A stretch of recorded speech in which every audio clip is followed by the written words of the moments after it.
honestly, I'm not in the mood. Not just because I want it, because an MCA, an elected leader from my county, has been missing for the past 15 days. Today being 16th day. You mentioned you are not aware of the case. There is a communication from your office that we got through the chair on 24th that indeed the matter is under investigation. It's now 2 days since we got that investigation. And as a professor of law, the whole time you've been educating us on law, on how to safeguard the Constitution. From where I sit, I feel like we are applying the law, or we are implementing the Constitution selectively.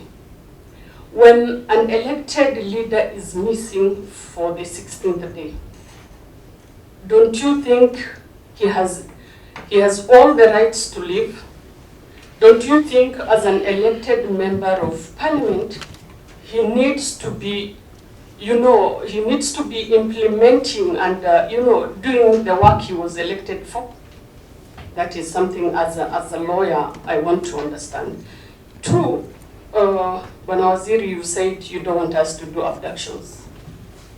Without an iota of doubt, I want to categorically say the government of Kenya is abducting the citizens of this country. Why I say that? Kindly, you can only say that if you can substantiate that. Kindly, you know the procedures. Okay. So withdraw that one, and you are very smart legislator. As I withdraw chair, let me just finish the statement. I say that because this honorable member, Mr. Waziri, got a summon from the security agencies. 2 days later, he's abducted. Any person who thinks will add, the tabulations that indeed it's the security agencies. If indeed it's not the security agencies, Mr. Waziri, how hard is it for the security agencies to come and say we don't have this gentleman, Mr. Waziri? My other question is, if an elected member of parliament can be abducted, how safe are we as the citizens? Personally, because of the things I've been doing and going through the meetings in search of the honorable member, I feel threatened, to be honest. I don't know whether I'm safe as an elected member of parliament because of the things and the meetings we go. Honorable Kenan mentioned how my community works. The entire county is in Nairobi. It's expensive for us to maintain them.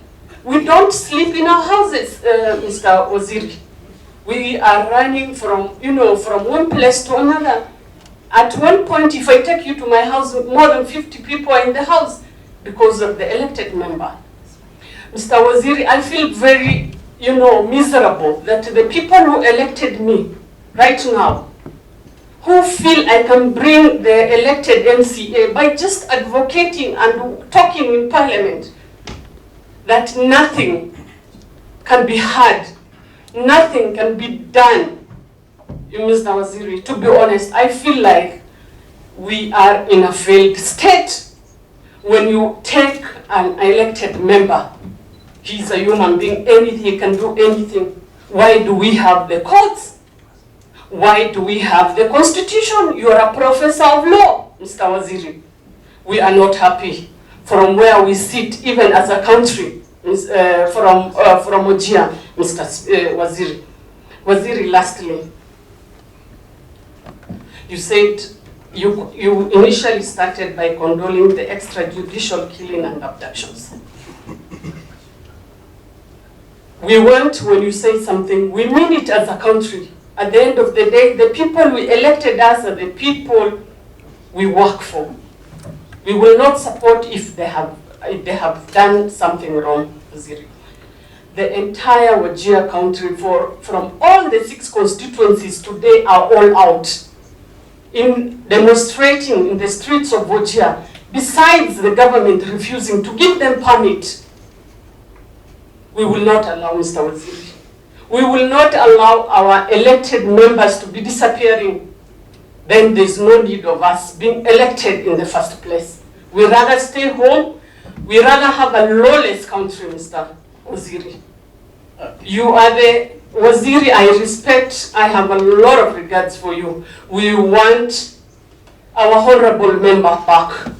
We want our son back. We are not asking for much. He is in the hands of the security agencies. I don't know how to put more than that. Thank you, Honorable Fatuma. I think you